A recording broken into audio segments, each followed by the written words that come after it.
So, welcome to kay Althea, kay Dave, sa kay Makarika. Welcome sa Janine! Living Beings. So, si Janelle. Ano kasi lagi mo na kasi nakikita yan sa Bible study. Okay. So, tanong mo nga dyan, tanong mo sa katabi mo na abis ka ba kay Lord?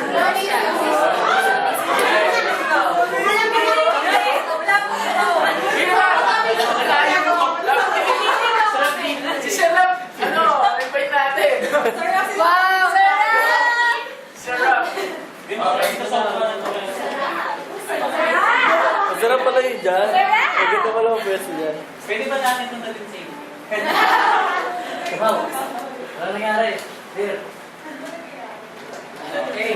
So, today, end of church na po ito para sa mga bago. Ito po ay The Amazing Ministry. Ito po ay isang... Hindi ba? Okay.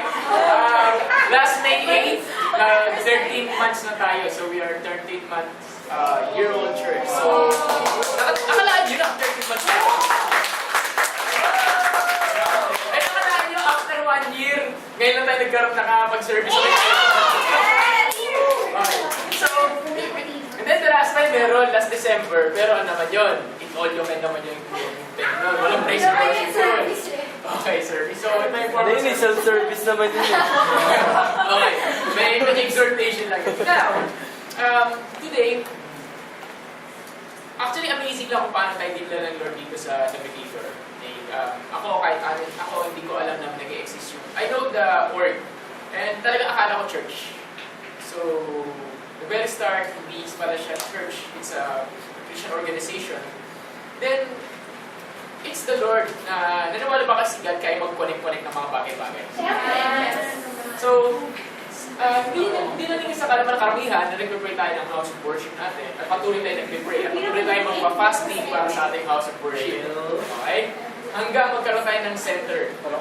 Kuya, paano to? Kung libre pa ito next Sunday nandito pa tayo. Sigurado yun. Okay? Sigurado yun. Kung libre pa ito next Sunday, dito pa tayo. But, the prayer is, this month, magkakaroon tayo ng sariling place. Okay? Kuya, bakit kailangan natin ng sariling place ng house of worship? Of course, alam niyo naman yung need natin. Alam niyo yung need natin na kung gusto nyo magkape, sila pupunta pa tayo sa McDo, Katipunan. Doon na lang tayo, mag-Nescafe na lang tayo sa house of worship. Makakasitig pa tayo. So, ngayon na-break yung McDo, Katipunan. Walang McDo, Katipunan dito. Na-break. So, McDo Gateway! McDo Gateway, McDo Barbers. Ngayon, magbabago na yung hindi na McDo ang magiging head office natin once the moment nagkaroon tayo ng house of worship. Okay, so mag-improve na tayo. And the same time, alam naman ninyo sa karamihan dito ay graduating at gagraduate na sa Tuesday. At sila ay magsisimula na magtrabaho.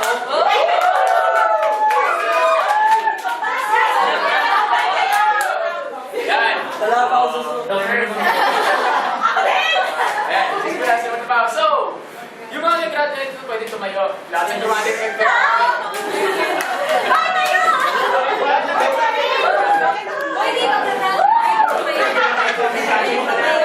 Pwede sino na kami? Ayaw yung buhay.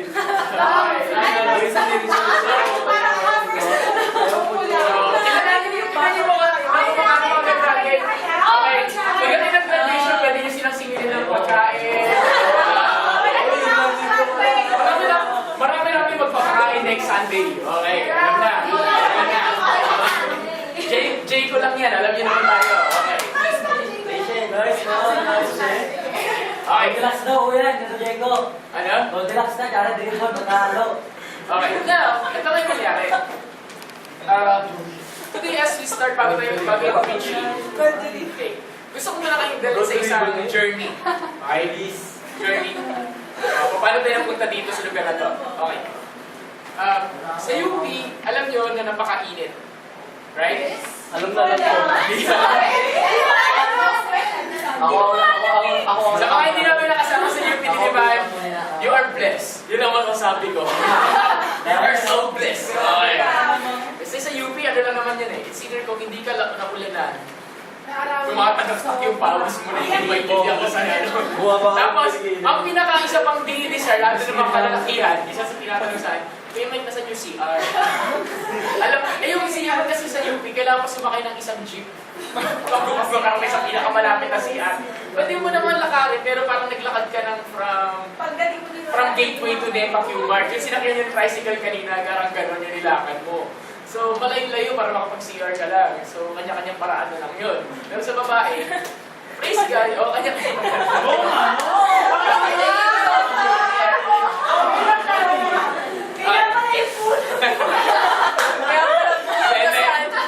Sa Rachel, nagdo-dorm doon. So, doon tayo sa dorm ni Rachel, nag-PCR. Diba? Okay. Hindi, pero honestly, let's get serious.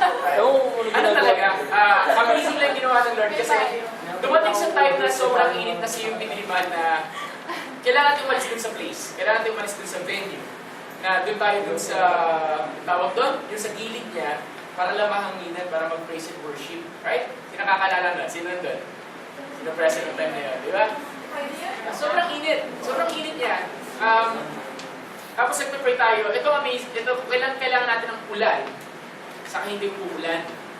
Dati, nung nagsisimula tayo, summer na summer, wala tayong bumuhat, ulan ng ulan. Di ba? Yung tipo mga nagre-reklamo dyan, di ba? Ganyan. Okay. But the Lord provided itong lugar na to. And as I give you the word today, I want you to imagine how faithful God is. Kasi ito lang, kasabihin ko sa inyo mga kapatid. Nasa pintuan na tayo ng fulfillment ng paa. Wala. Eh kuya, nasaan yung house of worship? Ito na ba yun? Hindi. This is a venue for worship. Ito ay pintuan. Bakit pintuan? Mamaya, as I share the word, maintindihan. Gising na ako ng alas 12:30 na madaling araw at ginagawa yung preaching ko. Bangag ako ngayon. Okay. Eh, pinagkapi ba naman ako ni Chris Berg kahapon ng dalawang black coffee? Sino ba na magigising? Hindi makakatulog doon. But, the Lord is amazing. So, pag nandito ka sa hapon na to, tingnan mo yung gwapo sa magagandang katabi mo ngayon.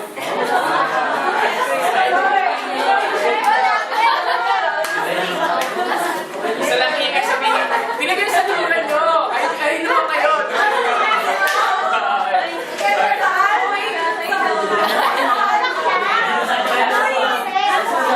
Pinag-uusapan nila.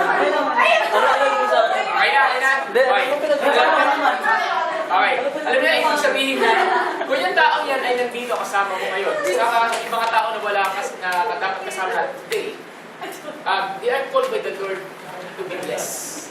Amen? God, may gagawin sa'yo si Lord sa hapon na to, sa buhay mo. Pag alis mo sa lugar na to, may dadaling kang bago. Okay? Kasi, kung part ka ng church na to at nadala ka dito, ibig sabihin, kung i-bless ang Lord yung church na to, kasama ka doon. So, sabihin mo siya katabi mo, damay ka pala.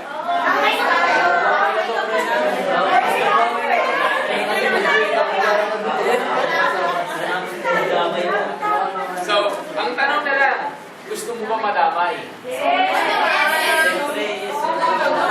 No choice eh. No choice. Okay. So, can you get your Bible? Can you get your Bible?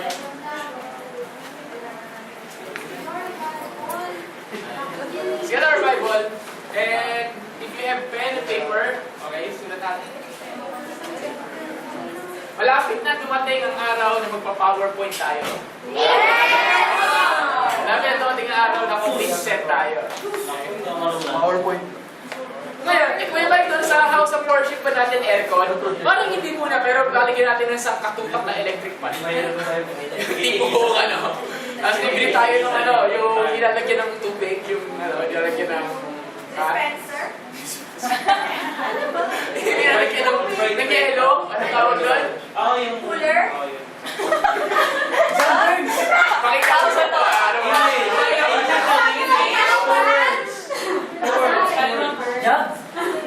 Okay.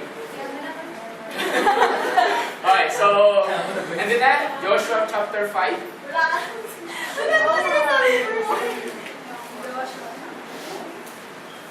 Okay, simulan natin sa verse 9. Then I invite everyone to stand.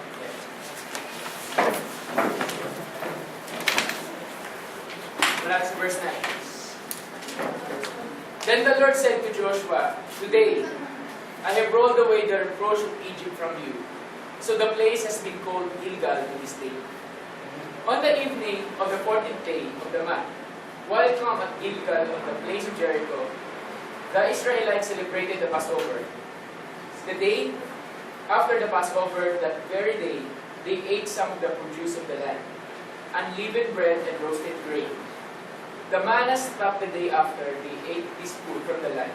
There was no longer any manna for the Israelites, but that year they ate the produce of Canaan. Lord, this is your word. Come and bless us, change our lives, set us free. Lord, you are God who fulfill this promise. Thank you, Lord. Love you. Love you. Amen. So, malakas pa pa ka. Okay?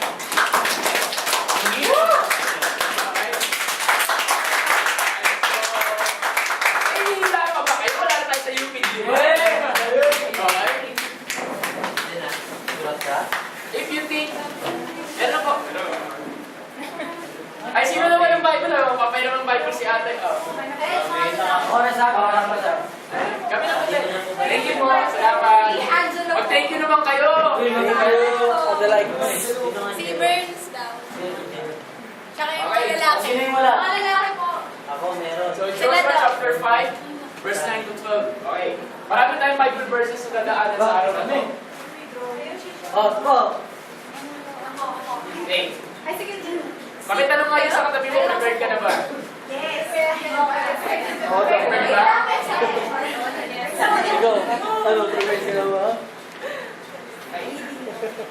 Ngayon, may tanong. Familiar ba sa inyo ang salitang mana? Ha? Hindi yung mana, hindi inheritance sa nasa nyo dyan. Okay? Yung mana sa Bible. Okay? Familiar ba yung mana? Opo. Sa Dota yun eh. Okay? Mana, okay. So mana, ayan ay isang klase ng pagkain ng mga Israelites nung nag-travel sila sa tinatawag ng wilderness o disyerto.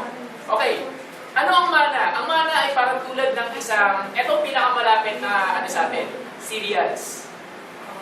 Yun, yung breakfast cereals, gano'n. Pero hindi din natin alam kung gano'n talaga itsura nun. Mukhang gano'n lang. Diba? Hindi natin alam kung gano'n yung texture. Basta ang sabi, it's round shape, kulay puti, gano'n. And it tastes what? It tastes Good. honey. Sino dito nakataste na ng honey? Ulog mo yung honey. Ani, Ulog mo kira. Sorry. Honey, ulog mo yung honey. Honey bee. Honey. Honey, ulog. Okay. So yung pulot, yung honey, ito yung isang matamis na, kung hindi pa kayo nakaka-taste, marami dyan sa grocery. Sa Anson meron. Pulot na cute, ano tawag? Okay. So, ano yan? Ginawa ka, ayan, okay. So, ano yung sabihin nun? The Lord provided yung tinatawag niya yung mana sa mga Israelites. Kasi, ang Israel, as we know, ang story ng Israel from Exodus to Deuteronomy, nag-travel sila eh. Nag-travel sila from Egypt papunta saan? Sa Promised Land, which is yung Canaan. Ngayon, ang reklamo ng mga Israelites, nagreklamo sila, wala silang pagkain. So, anong ginawa? The Lord provided them. The Lord provided them ng everyday gigising sila kinabukasan. May pagkain. Na-imagine mo yun, lalabas ka ng pintuan, may pagkain mo. Wow! May food! Di ba? Gagaya, pulot ka lang, di ba? So, wala sila. Hindi nila kailangan magluto. So, imagine niyo, paano kaya nila kinain yung man? 40 years, yun ang kinakain mo. Ano kaya luto? Di ba? Parang try natin yung ganito. Anong pinaka-favorite mong pagkain? Chocolate. Chicken. One thing I will tell you, yan ang kakainin mo, wala nang iba araw-araw for 5 years. Nitong nakaraan, maging favorite ko tubig eh. Anong mararamdaman mo? Favorite ko. Okay? Ano mararamdaman mo? Yan lang kakainin mo for 5 years. Mauumay, di ba? Okay. Ayun ako sa tubo. Di ba? Ito po ito eh. Kahit ganun ka-favorite ang isang pagkain, kung paulit-ulit na, ayaw mo na nun. Right? Kahit nasabihin natin, yan pa yung pinakamahal na pagkain sa buong mundo.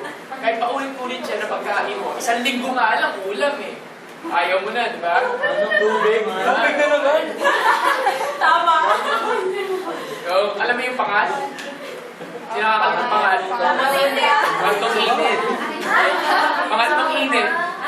Alam mo yung, ano ulam? Pangal. Pangatlong init. Kinain mo na kaninang kakapon, yung kakain mo ko, ano?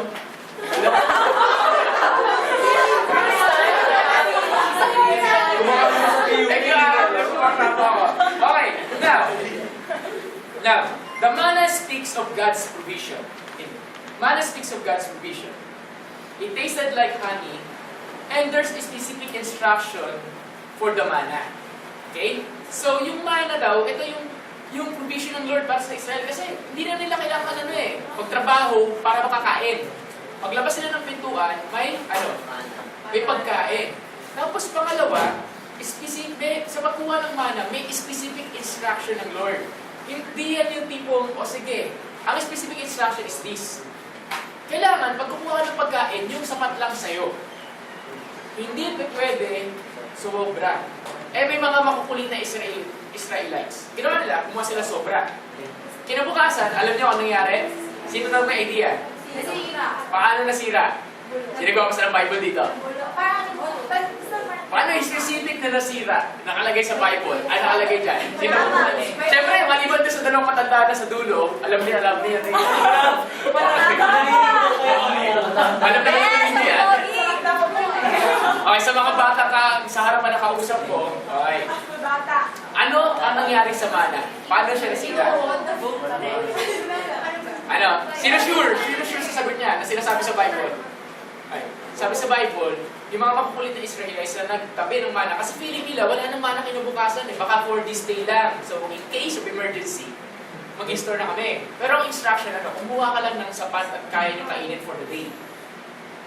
Pag kinabukasan, inuun yung mga mana nila. Ganon ang uun. Ganon ang bulok.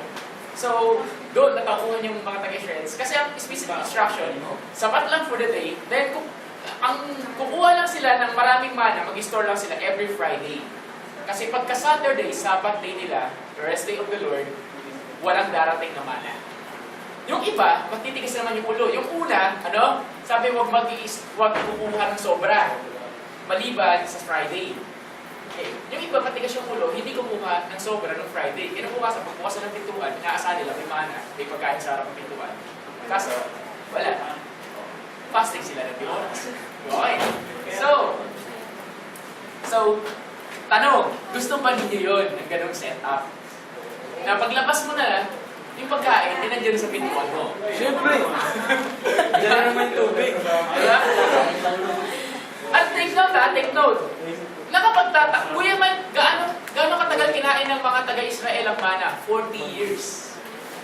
For 40 years, they ate mana, hindi sila nagsawa. Ibig sabihin, pwede natin ipalagay na hindi nakakasawa. Hindi. Sinasabi ko, it tastes honey eh. Pero hindi siya nakakasawa kainin. It's either hindi siya nakakasawa kainin, o kaya binigyan sila ng wisdom ng Lord. Ito wala sa Bible imagination na lang to. Pwede nilang barbecue yung mana, sinigang yung mana, dinagaw mana. So I don't know, diba? Okay. Tapos, kung titignan nyo, ito Kininyahang mana. Okay. Kuya, ano ba yung mana na yan? Ano ba yung mana? Psalm 78, verse 24 to 25. Okay. So sabi, Psalm 78. Oh, wala kami. So sabi sa Psalm 78, 24 to 25, He rained down manna for the people to eat. He gave them the grain of heaven. Then 25, human beings ate the bread of angels. He sent them all the food they could eat. Ano daw yung manna? Sabi sa verse 25, food ng angels. So, nasa Bible yun ha? O, hindi ko gawa-gawa. Kuya Mike, may food pala yung angels. Eh, kung sinabi ng Bible, maaari. I believe so. So yung mana pala, food ng angels. So kumakain pala yung angels. Ngayon ko lang din nalaman, nung ginagawa ko yung preaching kanina umaga, doon ko lang din nalaman. Sabi ko, wow, kumakain pala ang angels. Okay. So, next question, please. Okay. Now, okay. Ano ba title ng message ko today? It's about the manna. It's about Joshua 5:9-12. And ang title, ito ay part 1. Part 2 will be next week. Okay. When the manna cease. Cease, ibig sabihin, tumigil. Okay. When the manna cease. Okay. Kung may tumigil yung mana, sabi sa Joshua 5:9-12, pagkakain nila ng produce of the land, ibig sabihin nung pagkain galing sa Kinaan mismo. Halimbawa, maaaring bunga yun ng Kinaan, maaaring mangga, o kaya melon, o kung ano man. Right? Paglabas nila ng bahay nila kinabukasan, wala nang mana. At hindi Friday. Saturday. Parang imagine mo, yun ang pagkain mo, lumalaki ka sa disyerto, then isang araw nakasanayan mo na comfort food mo, di ba? Then paglabas mo ng bahay, naasahan mo na doon yung comfort food mo, then eventually, wala. Parang tulad lang yan, illustration niya, tulad ng nagbukas ka ng ref, inaasahan mo lagi sa ref, meron na doon yung comfort food mo, kung chocolate yun, yung Yakult yun, kung ano man. Di ba? Tapos kung wala yun, yung comfort food mo, ito pa po anong reaction mo? Sino kumuha nun? O naiirita ka? O naiinis ka? Agree? Sino kakarelate? Diba? Okay. Tuloy ka malagay. So, try to imagine. Eh kuya, hindi pa ba nagsawa yung mga Israel doon? Maaaring nagsawa sila, maaaring hindi. Okay. Pero eventually, yung mana, naging comfort food nila that the Lord will always provide them food. Paglabas pa lang ng pintuan ng bahay nila o ng tulugan nila, nandun yung pagkain sa mismong harapan nila. Pero this time, kinabukasan, pagkatapos na kumain from Canaan, paglabas ng bahay, pagkayo, oy, magkakain na tayo, kuha ka ng mana sa labas. Pagkalabas ng bahay, walang mana. Bakit? Diba? Ilagay niyo yung position niyo sa mga Israelites sa time na yun. Kung kayo yun, ano mararamdaman? Kampante. Ang bad trip, diba? Parang, ay, bakit gano'n? Parang ganyan, diba? Big question mark. O kaya, meron ditong ako nabasa na bari kaya nag-isip sila na, bakit walang mana? Baka nakagawa kami ng kasalanan. Gano'n, di ba? Parang panic mode na, di ba? Panic mode. Today, maiintindihan natin bakit nag-cease yung mana at anong kinalaman nun today sa nangyayari sa atin as a church at sa buhay mo. Okay? So, dito makakarelate kayo lalo na yung mga ugat na nakasama ko from the very start. Relate na relate dito sa message na to. Okay. Isa pa. Yeah, ugats. Right. Now, tingnan niyo to. In the first place, bakit ba napunta ang Israelites sa disyerto? Kasi from Egypt, may promise sa kanila si Lord na dadalhin sila sa promised land ng Canaan. Tama naman. Niligtas naman sila ni God sa Egypt. Agree? Sinong nakakalap ng story ng movie ng Ten Commandments ng Bible? Ano pa? Okay, alam na. So, hindi ko na papalikan. Okay. Dapat ang journey, it will only take 40 days. Ilan? 40 days. So, 1 month and 10 days. Mga ganun. So, from Egypt to Canaan, dapat diretso lang yun. Ang nangyari, ito mga taga-Israel, wala nang ginawa kundi magreklamo, at magreklamo, at magreklamo, at magreklamo, at magreklamo. Kakareklamo nila, alam mo, parang nainis na si Lord.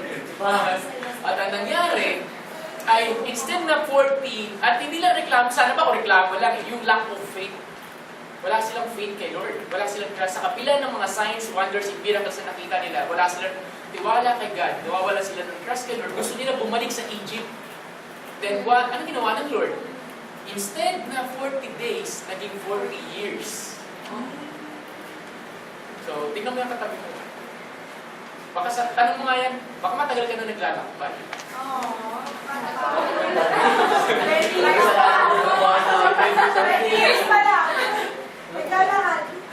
So, alam niyo, imagine niyo, yung isang straight na dapat mula do point A to point B, ang ginawa ng Lord, paikot-ikot lang. Di ba? 40 years na ikot-ikot. Bakit? Kuya Mike, bakit kailangan paikot-ikutin? Kasi sabi ng Lord sa Numbers 14:28 to 30, ang next generation lang ang makakapasok. Sino yung next generation? Lahat ng teenagers pababa. Amen?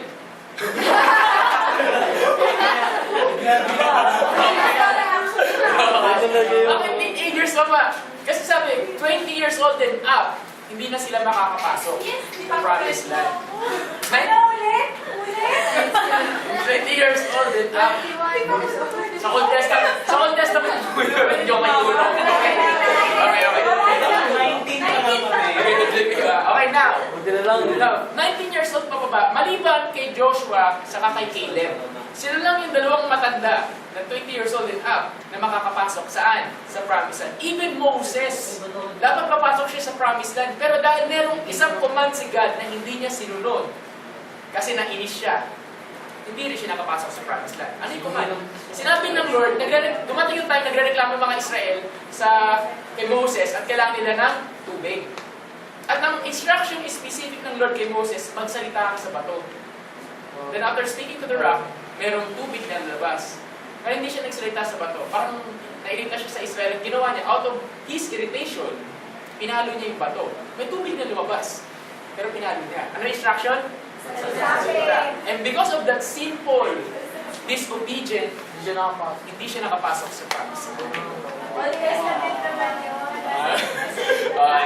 So, tingnan mo yung katabi mo. Sabi mo dyan, mag-obey ka. Obey ka. So, tanong, gusto niyo pa makapasok sa promised land? Saan ba yun? Sige, okay. Now, in the wilderness, God showed His provision supernaturally. His power, His glory. Doon sa wilderness, pinakita ng Lord, ako magpo-provide, mana. Ako magpo-protect sa inyo. Ano? Sa umaga, meron silang pillars of fire. Meron silang pillars of cloud na parang maharang at ayun ang guide nila. Sa gabi, meron silang pillars of fire. Okay? So, imaginein mo, habang natutulog ka, merong tore ng apoy. Diba? Parang, wow! Diba? Then sa umaga, merong tore ng tulap. Diba? Parang, wow! Lagi mo kasama si Lord. Tapos, Ay, wow. ito rin yung time, doon sa wilderness period, ito yung oras kung saan inutusan niya yung mga taga-Israel, yung mga Israel, gumawa ng isang Ark of Covenant, yung tinatawag na Arko, kung saan magdudwell yung presence niya. Ayun yung binubuhat-buhat nila. Ganun. Tapos may dalawang angel ng cherubim, nandiyan. Anong laman ng Ark of Covenant? Mana, yung staff ni Aaron, tapos yung Ten Commandments, yung tablet ng Ten Commandments. Yun ang laman nun. Asan na yung ngayon? Oh, wala. Okay. Okay, now. Then, during only the wilderness time, only during this time, Israel have a chance to have a very close encounter with God in the Old Testament. Ito lang ang very close, ito lang pagkakataon na kung saan, of course, sa New Testament, meron tayong close encounter with Jesus Christ. Pero sa Old Testament, ito lang yung time na ang mga tao mayroong close encounter kay Lord. Na mismo yung mga tao, si Lord nandyan na, nag-i-invite, halika, punta kayo sa akin. Yung mga tao ang ayaw kasi takot. Alam mo gano'n? Siya sabi ni Lord, halika, punta kayo, lapit kayo. Hindi, ayaw namin, masusunod kayo, araw ganun. So, sino lang ang nagkaroon ng close encounter kay Lord? Si Moses. Ayaw sumunod ng mga Israel. Now, ano kinalaman nun sa atin? Sa church. For 1 year, or for 13 months, we've been going around in Sunken Garden, then theater, then Hindi kuya, sa labas lang na, sa labas lang yung UP Theater baka. ano na? Sa labas lang Sa labas ng UP Theater, Yeah. sa hagdan, sa entrance, Yeah. UP Theater. Sa hagdan na nag-UP. Hindi, ganito kasi story nun sa mga hindi na alam. Nag-start yung church, April 8, 2013 sa bahay ni Rufa, Pastora Rufa.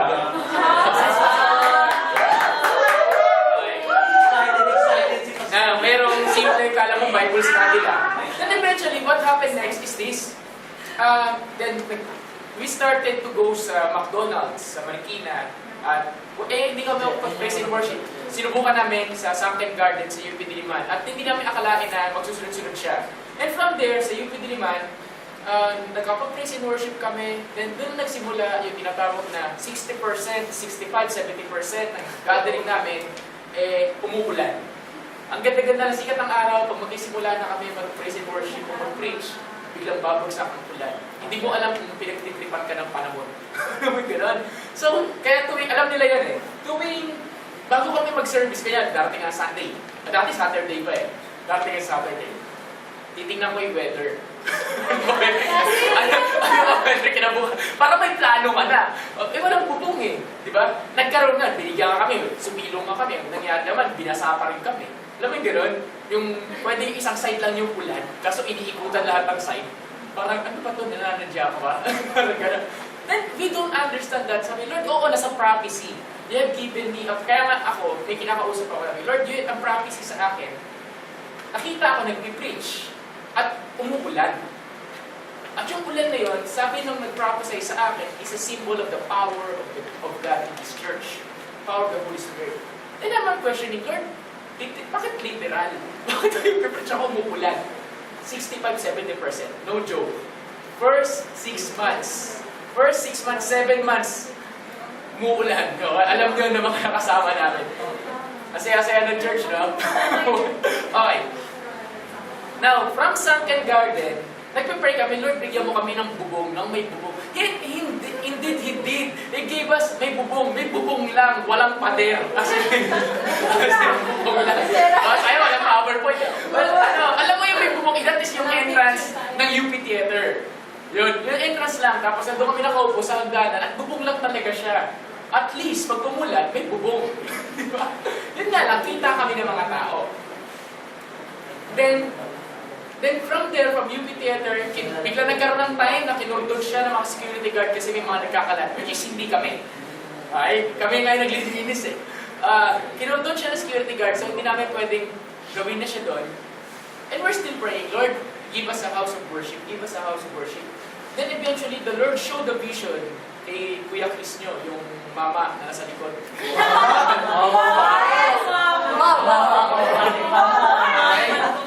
And the Lord showed the vision kay Kuya Chris nyo. And that vision, mamaya ko na-explain ko ano yun. Hindi namin alam, wala kami idea. So, dahil nagkaroon ng vision na may ganito yung itsura, para kami nagte-treasure hunt ang lugar. Parang, ito, may bubong, ito, damo. Ito, puno. Alam mo yun, para kayo mga ewan, para kayo ganyan. But it really happened. Then from UP Theater, pumunta kami sa isang lugar sa likod ng Oblation sa UP Diliman, kung saan pinagalitan din kami, sinita rin kami. Then, until makapunta kami sa UP Amphitheater. Amphitheater ng UP, which is, may bubong siya pero kalahati lang. Pag naulanan ka, basa ka. Pero doon, matagal-tagal kami nag-stay doon, mga naka-2 months din tayo. Mga naka-2 months din tayo. Okay, 2 months. Okay. So, iba-iba yung nangyari.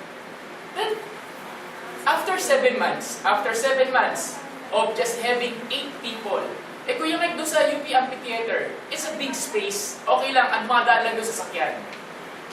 Kaya, so parang walang sumisita. Pero still, ang problema namin, pag umulan. And praise God, while we're staying there, hindi siya umulan. Sobrang Hindi siya umulan. 7 months after, tumigil siya, sabi, oh Lord, hindi na umulan, nandito na kami sa UP Theater, sa UP Amphitheater. Parang, okay Lord, salamat, hindi na umulan. After 7 months, the Lord is speaking to us, aalis kayo dyan. Doon nagkaroon ng break ng record, na-break yung record ng church. Kasi normally, pinakamarami ng attendance, mga 12. Pumalo kami ng 17. Sabi nila 22 daw, pero binilang ko picture, 17 lang. Pumalo kami ng 17. Biruin nyo yun, after 7 months, 17. Pero matuwa na kayo, Lord! Okay. Eto ngayon yung dating. Habang nagpipreach na ako, 17, praise and worship, okay, saya-saya. Di maya-maya, nag-uulap na. Sabi, bakit nag-uulap? Ano yan? Ano? 18 daw. O, 18. Oo nga pala, 18. Kasama sa pinag. Okay. Now, ito nga yung nangyari.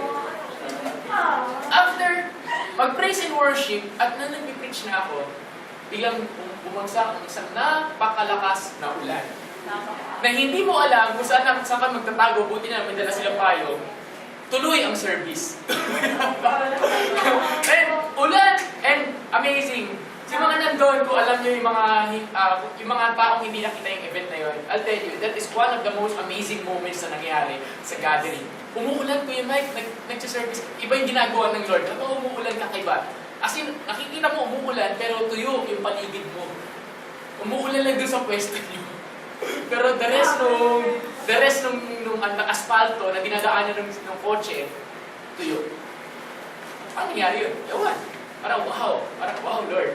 Then, the Lord continued to show. Then, a friend of mine sabi sa akin, Mike, kaya umuulan kasi is a symbol ng power ng Lord sa church na may nire-ready siya. Eh, hindi pa ako aware. But on that time, during that time, alam niyo naman yung habit natin di ba? Habit natin is, kung may sakit, pag-pray natin, di ba? Alam niyo gano'n, habit. Ayaw tayo na tao ng shira, pag-pray natin. Alam mo yung gano'n? Okay. Nung umulan na, kailangan namin maghanap ng ibang lugar. And doon tayo napunta sa mga tambayan sa Ord. Sa UP Diliman, sa tapat ng Binsons. Which is tambayan lang, di ba? Mga tambayan. Doon, inopen ng Lord ang tinatawag na kids ministry ng church. Kung saan merong time na mag-start na kami ng service, ilan pa tayo nun? Ano yata? Siyam lang kami yata nun eh. Okay. Dami na. Siyam. Then, eto nangyari, mag-start na kami ng service, biglang may mga bata na mamalimos sa UP na nanggugulo sa harapan namin. So, that is the time na parang, ano gagawin mo kung may batang nanggugulo sa harapan mo, di ba? It's either you push them away, or you do something. Kausapin mo sila. Pero iba yung pinagawa ng Lord eh. Biglang tinawag ko sila, mga bata, sama kayo sa amin. Sumama sila. Mahigit 10 bata. And we prayed for them, tinuruan namin sila ng Tagalog song, ng worship song, and instantly nagkaroon ng kids ministry yung church. At hindi lang akalain yung mga bata na yun, may mga gagamitin ng Lord para mag-connect na lang sa mga bata na nakakonect ngayon sa simbahan na to. So, at hindi natin alam, wala nakakalam na wala dun sa Vincent, dun sa tabayan ko sa inyong mga bata, after 3 weeks doon, na pag-i-stay doon, biglang may isang tao nag-comment na sabi niya, Kuya, mukhang pwede natin gamitin ang tambayan ng Red Cross. Ay, wow. Ay, wow talaga yun. Ngayon, ito nga yung nangyari. Gamitin tambayan ng Red Cross sa UP. Okay, sige, gamitin natin. Then matagal na palang nasabi sa kanya yun. Pero that time lang niya lang naalala. And that was, to be specific, that was the first Sunday ng December. Then, punta kami sa tambayan ng UP, kasama si Angelo pa doon. Isa mga doon pa. May picture mo. Ay, wow doon pa. kayo May picture po eh. Okay. Nakita siya? Oo, andun siya. Hindi niya lang maalala kasi tagal lang. Now, what happened? Nakikita niyo yung journey, and now, until ng last Sunday, after since last December and until last Sunday, yun ang naging saving, yun ang parang naging church natin. Di ba? Doon sa tambayan sa UP. Sa Red Cross. Yung sabi ko kanina, nakita ang vision ni Queen. Kung titingnan nyo, wilderness, paikot-ikot. Kung saan sa tayo dinala ng Lord. Ang pagkasabi kasi nag-journey ka sa wilderness, ano yan eh? Ibig sabihin niyan, wala kang matinong lugar. Lagi ka naghahanap ng matinong lugar. Alam mo yung gano'n? Diba? Laging may comment. Nagkaroon tayo ng matinong lugar doon na Red Cross, pero ang dami pa rin parang Lord, yes, thank you for this, pero kulang pa rin, right? Then I was asking God, Lord, ano ba yung gusto mong ituro? Kasi dinala tayo sa wilderness ng Lord, ang church, ang Biamis Living Ministry. Bakit? Dahil 3 reason. 3 reason bakit niya dinala rin sa wilderness ang mga taga-Israel. Which is, makikita mo sa Deuteronomy 8:2, chapter 8, verse 2. Hindi ko na babasahin yun, but ito yung points. Number 1, to humble. Number 2, to prove. And number 3, to know what's in your heart. Then take note. Proving ground is where we must stay until we get right with God. Then He allow us to truly possess the promised land. Ano yung proving ground? Many people are saved, but it doesn't mean you will possess the promised land. Oo, saved ka nga. Pero hindi ibig sabihin nila makakapasok ka sa promised land. Oo, kilala mo si Lord. But it doesn't necessarily mean na makukuha mo yung destiny ni God na meron sa buhay mo. Kailangan malagpasan mo yung tinatawag na proving process. Ano yung proving process? Itong tatlo na to. Number 1, are you humble enough? O baka may katiting pang pride dyan. Diba? Alam ng bawat isa po sa atin na during those times, talagang durug ang pride mo. As in, durugan ng pride yun. Alam natin yun. Maraming time na may mga umiyak, may mga, alam mo yung gano'n, nagpakumbaba, at marami bakit pa. And the Lord really break yung pride during those times. Then, number 2, to prove. Failing every single trial and test, you cannot pass the proving process. Ano ibig sabihin nun? Ibig sabihin nun, kailangan mo maipasa muna yung isang stage bago mo makapunta saan? Sa isang pang stage. Agree? Okay. Now, eto question ko. Palagay nyo, nakapasa na tayo sa proving process natin. Palagay nyo. Palagay nyo. Diba? Kayo na sumagot niyan. Okay. Then number 3. Diba to know what's in your heart? Ito. Sabi dito, whenever you open your mouth, out of the abundance of the heart, the mouth speaks. Ano to know what's in your heart? Kasi, alam ninyo, yung time na yun, lahat ng sinasabi natin, ang daming kinorek ng Lord sa kung anong paano natin sasabihin yung mga bagay-bagay. Amen? Yung mga lari, yung mga ugat. Yan ang mga simula-simula. Minsan, itong tatlong bagay na to, kaya hindi ka makapasok-pasok sa promised land mo. Kasi may pangako sa'yo si Lord. Tapos ang tagal-tagal mo na nagpe-pray. Tapos sabi mo, Lord, bakit ngayon hanggang ngayon wala pa? Bakit parang feeling ko nasa wilderness pa rin ako? Ganito, ganyan, tagal-tagalan. Alam niyo bakit? Kasi una, hindi ka pa ganun ka-humble. Pangalawa, hindi mo pa na ipapasa yung test na gusto ipasa sa'yo ng Lord. Either character yun o kung ano man yan. O baka may pinapagawa sa'yo si Lord, hindi mo pa ginagawa. Then pangatlo, reklamo ka ng reklamo. Ano ba sinasabi? It's either reklamo, ano ba lumalabas sa bibig mo? Baka reklamo ba yan? Doubt? Fear? Sino nakaka-relate? Diba? Alam ko, nung nagsisimula kami, meron dyan, wala nang ginawa kundi magreklamo eh. Diba? Pero praise God. Pero ako, I praise God. Alam niyo bakit? Binago ng Lord yung pananalita. Alam niyo, tuwing gusto niya magreklamo, gumagano na siya. Okay, nagbago yun. So, ano ibig sabihin nito? Ibig sabihin nito, you want to possess the promised land? Gusto mo makapasok sa promised land? Ipasa mo tong tatlong ito. Be humble, ipasa mo yung test, sumunod ka sa instruction, ano man yung instruction ng Lord sa'yo. Then pangatlo, baguhin mo yung sinasabi mo. Baguhin mo yung lingwahe. Amen? Amen.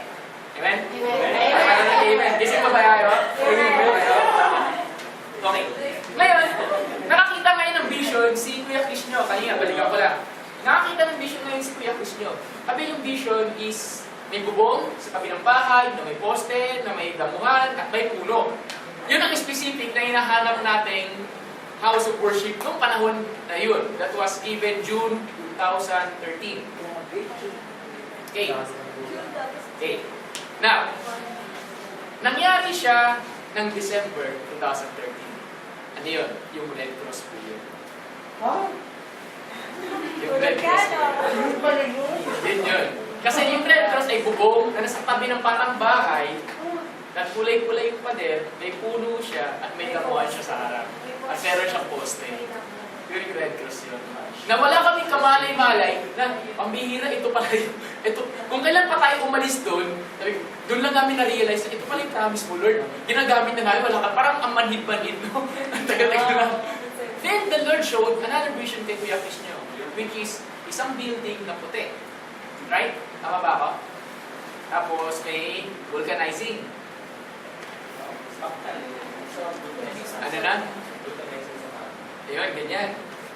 O, ganito. Okay. Ngayon. Ito ngayon. Okay. The Lord promised Israel a land flowing with milk and honey. Leviticus 20:24. Numbers 14:8. Okay? A land flowing with milk and honey. A very fertile land. A land that will yield harvest. A promised land that speaks of this word, establishment.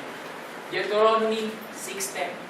Ano yung sabihin? Ang promise ng Lord sa Israel, pag nakuha niya, pag nag-enter kayo sa land of promise, yung Canaan, may milk, ano yan, flowing with milk and honey, fertile yung land na yan, maganda yung land na yan, at dyan sa land na yan, mag-build kayo ng mga cities nyo. Ibig sabihin na sign na may i-establish kayo.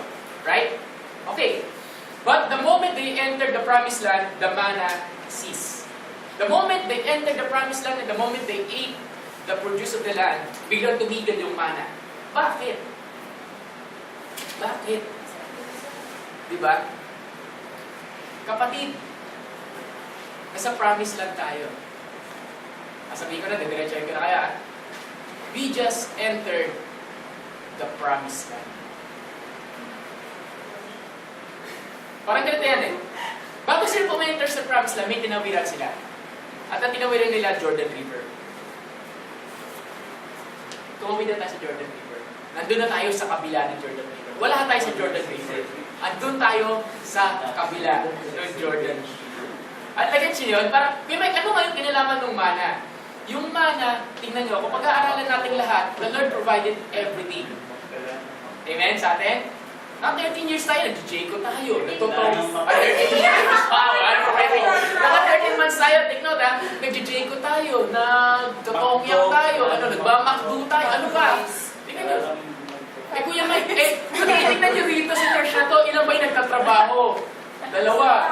Dalawang masipag na magtatrabaho, at yung iba magtatrabaho pa lang. Di ba? Okay. John? So, then, mag-isip kayo, Kuya Mike, saan nagagaling yung pera? Ewan. Di ba? Kuya Mike, wala akong pamasahe. Di ba, alam niyo naman yung akin, ayaw na ayaw ko ng explanation, ayaw ko ng reason na hindi ka pupunta dahil wala akong pamasahe. Di ba? Ayaw ko nun. So, wala akong pamasahe. Punta ka rito din. Bahala na yung church sa'yo. Eventually, that happened, right? Rare Mountain. Di ba? So, hindi, kung titignan nyo, the Lord provided. Amen ba? Amen.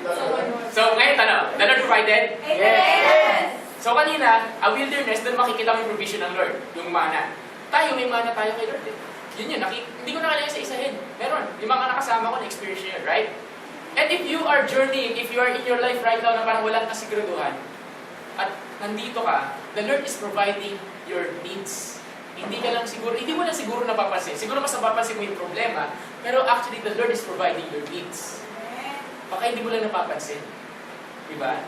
Pangalawa, sabi doon, during the wilderness, nakita ng mga Israel yung power ni God. Diba? Kasi yung bato, kakaroon ng tubig, galawin ganun, nakita nila yung pillar of cloud, nakita nila yung pillar of fire. During our wilderness experience, during the time na nag-iikot-ikot tayo, mga kapatid, doon natin nakita yung kapangyarihan ni Lord. Yung mga kasama ko, alam niyo yung tinutukoy ko. Sa UP, ang hirap magpigil. Gusto mong sumigaw, hindi ka makasigaw. Di ba? Diba? Gusto mong mag-speak in tongues, gusto mong mag-pray in the Spirit, hindi ka makapag-pray in the Spirit. Gusto mong lumukod, sinisita ka. Gusto mong gumulong-gulong sa kanya, gusto mong sinisita ka. Alam mo yung ganon? So, anong gagawin mo? Ngayon, kung sakali man, next week, sa praise and worship, may gustong pumulong dito, doon ka sa likod. Okay. So, ang point ko lang is, the Lord provided, and we have seen His power. Amen? Actually, doon nagbago yung takbo ng church natin while we are in the wilderness. Nung anniversary natin, nagbago yung takbo ng church natin. Biglang iba yung nangyari. Nagkaroon siya ng shift. Nagkaroon siya ng turnaround. Yung level 1 dapat ng church na-experience natin yung power ni God, biglang nag-level 5, nag-level 10. Ganun nag-accelerate. Then finally, sabi doon, ito yung time na pinaka-close ka kay Lord. Kailan tayo tinuruan ng Lord mag-fasting? Kailan tayo tinuruan ng Lord mag-worship? Ilan tayong tinuruan ng Lord mag-pray ng matagal? Di ba? During sa time na sa wilderness tayo. Amen? So, kung Kuya Mike, anong relation niya sa buhay ko? Simple lang. If you're in the wilderness, itong tatlong bagay na to, may experience mo. Imposible hindi. Pag hindi mo na to, pag itong tatlong bagay na to, medyo parang, Lord, bakit feeling ko parang okay na yung buhay ko? Ba't parang wala ng provision, di ba? Ba't feeling ko parang hindi na masyadong gumagalaw sa signs and wonders? Parang ganito. Kasi you're entering another level. And that is a promised land. At ang promise ng Lord sa church na to, may establish ang simbahan na to. In a year, this church will be established. Within a year. So, hindi counted yung pre. Ngayon yun, 2014 to 2015. Within a year, this church will be established. Palagay nyo, bakit nandito tayo ngayon? Kung hindi take note ika-first month pa lang ng ika-first year natin. Tama ba? Ika-first month, ika-first year? Second year, first month. One year, 1 month tayo, di ba? Di ba? 1 year, 1 month. Ika-first year. Ikaw 1 year and first month. Ayun, basta yun. Okay. Ikaw 1 year ng second. Okay. So, Bad trip. mabilisan na lang. So, bakit nagsis yung mana? Tatlong bagay lang, 3 points. Number 1, it stopped because it calls maturity. It speaks of responsibility. Yung land fertile. Ibig sabihin, pag nandyan yung pagkain mo sa harapan, kailangan mo ba magtrabaho? Yes or no? Hindi. Wala kang pagkain. Ano kailangan mo gawin? Trabaho. Nice, Mau. Ang venue na to, mga kapatid ito, listen. Ay, ang venue na to ay hindi libre. Ang kukunin nating house of worship ay hindi libre. Maraming gagraduate sa inyo. Ano ibig sabihin?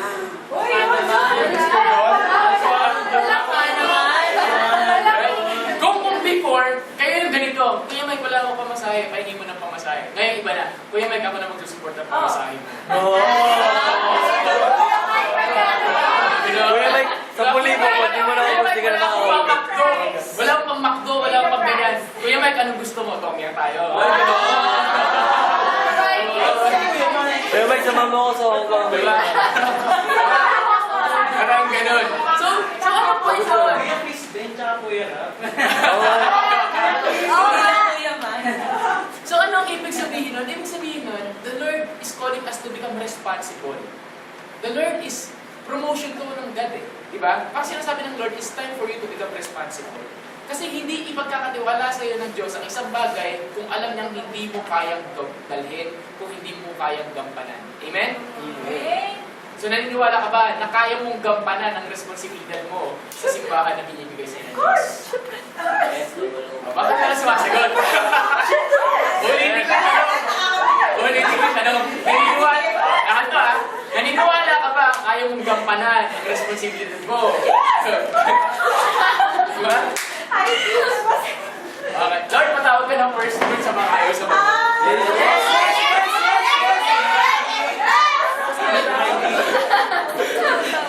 Takotan pala. Ano yung first word ko yung Mike? Unang sweldo, binigay mo lahat kayo. Grabe. Kuya. Okay. Sana mangyari sa akin yung nangyari sa Okay. Then ito. Medyo last na The Lord will give you a manna when you're in the desert. And the only way you can make it is by His supernatural supply. But the Lord will stop when you're living in the fertile land. In other words, the Lord will stop giving you if you are already dun sa blessing, dun sa land of blessing. Amen? Pag dinala ka ng Lord sa isang pintuan ng promise niya, i-bless ka niya. Kasi paano ka magiging blessing dun sa gusto niyang ipagawa sa iyo kung hindi ka niya i-bless? Amen ba? Amen. Lord, gusto kong maging blessing sa church. Wala akong pera. Palagi mo hindi ka i-bless ng Lord. Pero hindi siya parang paano na pagbukas ng pintuan na dyan yung pera sa harapan mo. Hindi ganun. Sabi doon, the land is fertile. Ibig sabihin, the doors will open for you and pili ka na lang ang papasukin mo.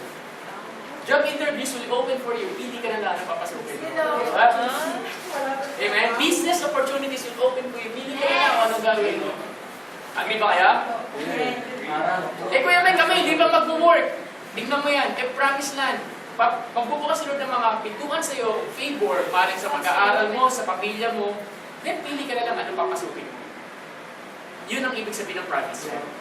So gusto niyo ba sa promise land? Yes. Okay, second point.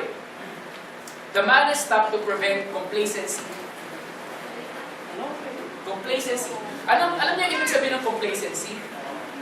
Complacency meaning, wala na, yun na lang. Asa na lang, wala nang nangyaring bago. Nung nawala yung mana, walang choice ang mga taga-Israel kundi pag-move forward kasi kailangan nila mag-conquer ng cities. Kailangan nilang kumain. Kailangan nilang mag-conquer ng mga land. Paano ibig sabihin? Pwede ba tayo makontento na nandun na lang tayo sa UP, sa Red Cross? Pwede. Oo, pwede yun. At pwede ba ako makontento na ganito na lang numero natin? Pwede ako makontento. Pwede. Pero pwede ba tayo makontento na yun na lang lahat ng nangyayari sa atin? Kahit ito na lang lagi. Every Sunday, ganito na lang lagi. Every Sunday, ganito na lang. Di ba hindi? And that's what we call complacency pag nakontento ka. Pero the Lord say, huwag kayong makontento because there's more. And the Lord is calling us what? To move forward. Agree? And last one.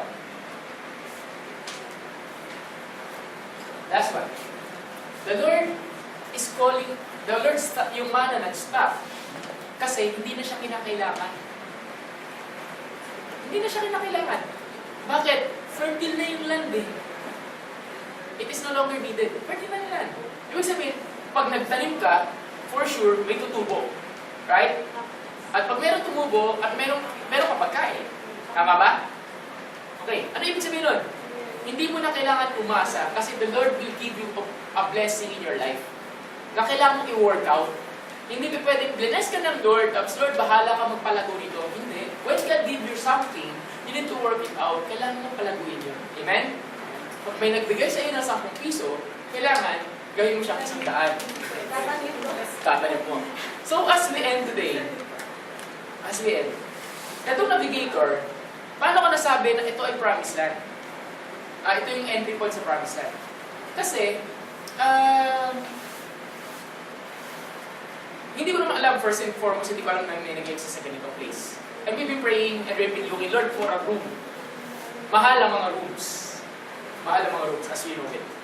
Now, naghahanap kami ng still. We're looking for house of worship, we're looking for center, kung saan pwede tayo mag-practice, mag-meet, kung marami pa bagay mag-pray. 2 hours ako naghahanap sa iosdito.ph sa OLX ng isang Tuesday yata yun. Then I prayed to the Lord. I prayed out of frustration, Lord, Holy Spirit, ilid mo naman ako. Ilid mo naman kami sa lugar na proper place ng house of work. Kahit venue lang, venue. Ba, gano'n kami. Ako na, talaga pray ko kahit venue lang. Then tinype ko sa Google, out of nowhere, church office, space, something. Eh dati ko pa naman tinatype ko. Lumabas, navigator, blah blah blah. Clinic ko lang. Lumabas yun. Lumabas yung building, lumabas yung info. Pag lumabas yung info, nakalagay doon, sa baba niya yung, sabi ko, mission, service, ministry, is accommodate churches, ganito, ganyan. Then sabi ko, then nakita ko yung rate, totoo ba ito? Ganun ako. May ganito pala. Ba, ganun ako. Totoo ba ito? Then Cubao. Totoo ba ito? Okay, sige. Binigay ko yung link kay Kuya Krishno, tinawagan ni Kuya Krishno, at make the story short, nakapag-down payment kami. Okay, akala ko, tapos na yung istorya. That was yesterday. Pagkagising ko, puno ng 3 text yung aking cellphone. Puno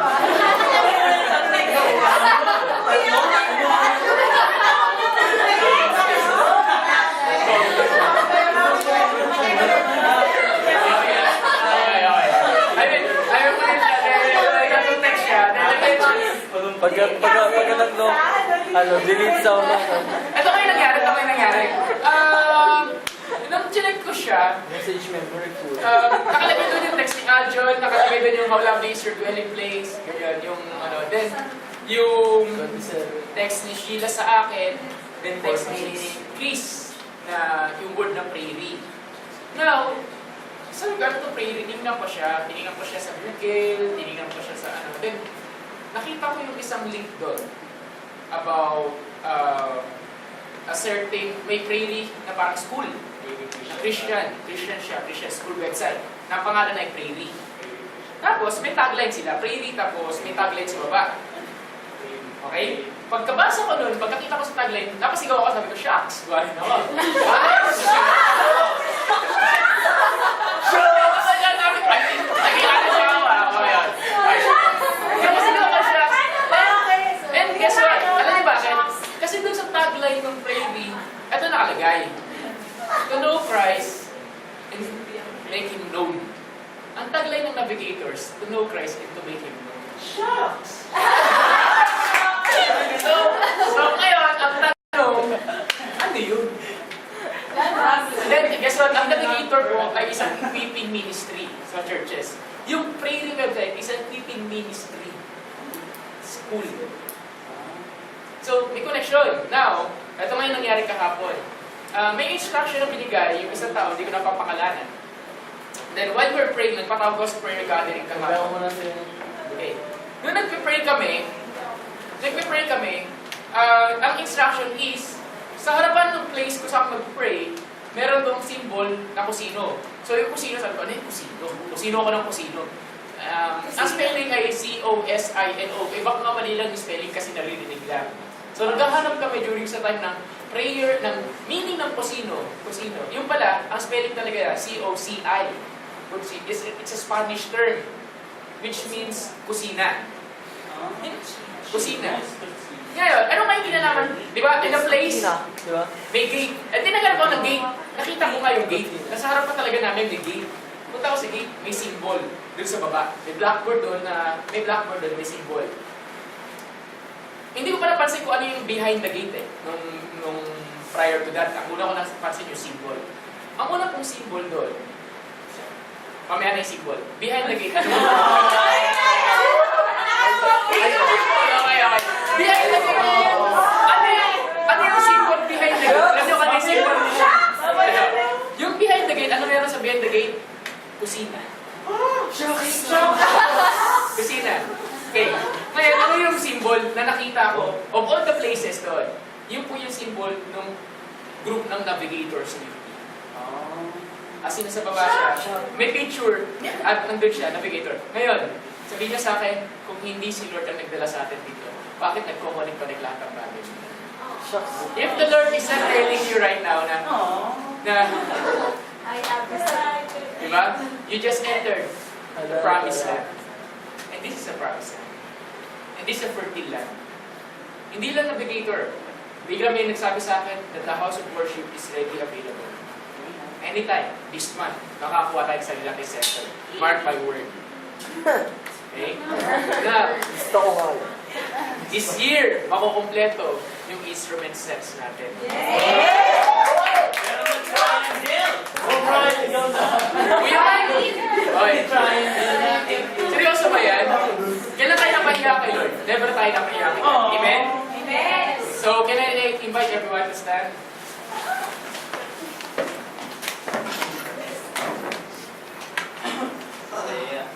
Can I invite isang magigitara lang? As we end our service for today,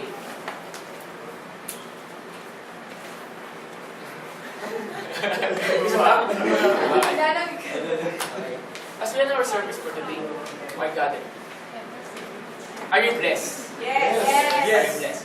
And if you're in this place, hindi aksidente. Si Dave, si Ate, kahit si Ate Ay, si Ma'am Laika, hindi aksidente lang dito. Sabi ko nga Lord, kung dinala mo kami dito para kay Laika, wow, di ba? We have become a blessing para sa kanya. So, kasi gusto sabihin sa atin ng Lord sa bawat isa sa atin this afternoon na, anak, yung promise ko sa'yo, kung narinig mo yung mensahe ni Kuya Mike mo, ibig sabihin, you just entered your own promised land. Ibig sabihin, the church entered the promised land, pero hindi lang the church. May promise sa'yo si Lord kung ano man yan. And sinasabi ng God, anak, lakaran mo. Lakaran mo. Amen? Amen. So, ako, I wanna believe that we just entered. Na yung vision ng puting building na nakita ni Kuya Chris nyo na kung ano-ano pa man. Ito yun, yung isa. Then, ano yung promise land? The Lord promised us our own house of worship. The Lord promised us that we will be established in a year. The Lord promised us that we will be many. That we will be a mega church. So that's why the Lord is giving you this responsibility. As sinasabi niya, anak, handa mo bang hawakan yung responsibilidad? Kasi if you're not, then He will not give you the promise. Hindi ka kasama sa papasok. Pipili siya ng iba na papalit sa pwesto. Gusto mo ba yun? No. So, sinong gusto sa inyo pumasok sa promise land? Lahat naman siguro, no? Saan ba yun? Kanya-kanyang promise lang yan. Kung ang promise niyan ay yung magkasundo ang pamilya mo, kung ang promise niyan ay blessing sa iyo financially, kung ang promise niyan ay kagalingan, kung ang promise ng Lord sa iyo ay salvation ng pamilya mo, so on and so forth, then the Lord say, anak, lakaran mo. Lakaran mo.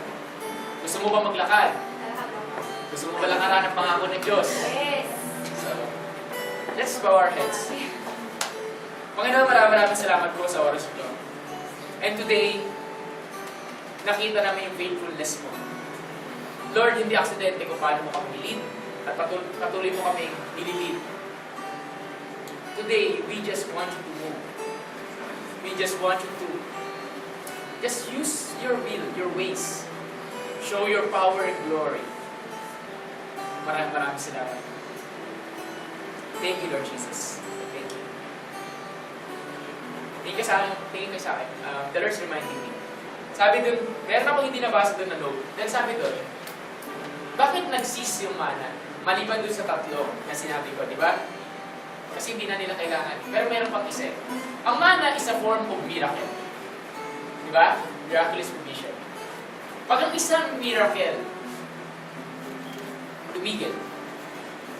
Kasi merong isang greater miracles na nag-aabang.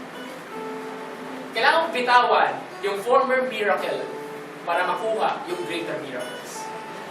Amen? Amen. Kailangan natin bitawan yung mga nangyari sa atin na mga yung kailangan natin bitawan, unfortunately, yung Red Cross para makuha natin yung greater promise ng God. Baka may pinabibitawan sa isa, Lord. Not necessarily bad. Baka good thing eh. Kuya ministry to. Kuya ganito. Kuya ganyan. Baka may gusto siyang magawa sa yung iba. And all you need to do is to listen and obey me. Let's pray. Father God, thank you. And I just release, Lord, your Holy Spirit upon everyone. Lord, today, we start a new beginning sa church. Dapat nga, ito, nangyari to nung anniversary, nung April 6. Pero, gusto mo bang iparanas sa amin yung isang bagay? Yung acceleration sa simbahan. Lord, tinataas namin sa inyo, tinataas ko po sa inyo ang bawat isa sa mga kapatid na sa loob ng kwartong ito at yung mga hindi po namin kasama. Na kayo po yung gumalaw at mag-touch ang nila. That you have brought them to the promised land. And Lord, nasa entrada pa lang kami. Nasa pintuan pa lang kami. Hindi pa kami pumapasok. And God, pagpasok doon, matatagpuan namin. Yes, may mga walls. Yes, may mga giants. Yes, may mga inhabitants. But we will fear no evil. Kasi hindi kami nakipag-battle mag-isa. Lord, we are believing for kids outreach. We are believing for campus ministry. We are believing for young professional ministry. We will be established in this church. We are believing for house of worship. We are believing for a center for complete sets of instruments, Lord. For praise and worship team, iba-iba general, Lord. We are believing for leaders. We are believing for a lot of things, for financial resources, Lord. We are believing for a lot of things. Because this is what you promised us. And you said it will be fast. It will be fast, Lord. At Lord, hindi lang sa church na ito, kundi sa bawat isa nandito, na kung ano man ang pinagdadaanan ng bawat isa, Lord. Whether they feeling nila sa wilderness sila, o whether sila nandun sa entrada ng promised land, God, lead them. May you lead them continuously. Iparanas mo yung faithfulness mo, Panginoon, sa bawat isa. And that they may hear you, and they may know you more. And right now, God, that Jesus release the supernatural peace. The supernatural peace upon this place. Upon everyone. That supernatural joy. Yung galak na sa wakas, nandun kami sa entrada ng Promised Land. Nasa harapan namin yung Promised Land. May direction kami. Alam namin saan kami pupunta. Alam namin kung anong gusto namin mangyari, Lord.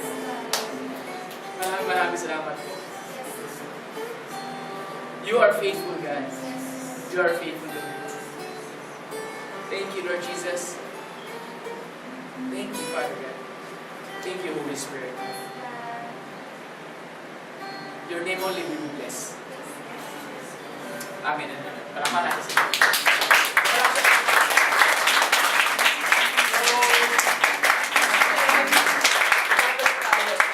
Alam na po po, meron ng offering. Alam na po. Okay. Sabi ko kanina, hindi ko inano ko yung offering, nilas ko. Bakit? Just like what you heard sa message, you are the promised land. Hindi usang tutubo yung bunga. Kailangan yung magtanim. Amen? Amen. So, ang prayer ko today is this. Every one of us will sow a seed para sa promised land. Ginamit ng Lord ng navigators. Then, let's sow a seed. Na Lord, we are believing na hindi lang ang dito. Sabi ko nga, Lord, baka dalawa. Baka may center kami, tapos magna-navigator pa kami. Wow! Ang yaman natin. Okay. Mangyayari kaya yun? Bakit hindi? Bakit hindi? Kaya gawin ni Lord yun. Walang impossible. Amen? Amen. So as we do the offering, let's be reminded, God is faithful and God will reward a blessing. So Father God, as we do our offering today, be with us, bless this, and let there be a miraculous provision, Lord God, of your finances, Lord. Thank you, Lord. This we pray. In Jesus' name. Amen. Ito na lang.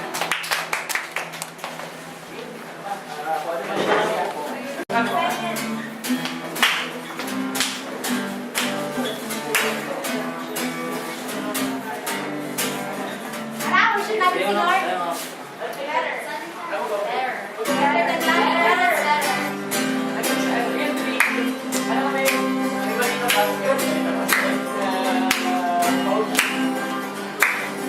Come on, give me the hand. Camera tayo. Gonna be so white, yeah.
So, announcement.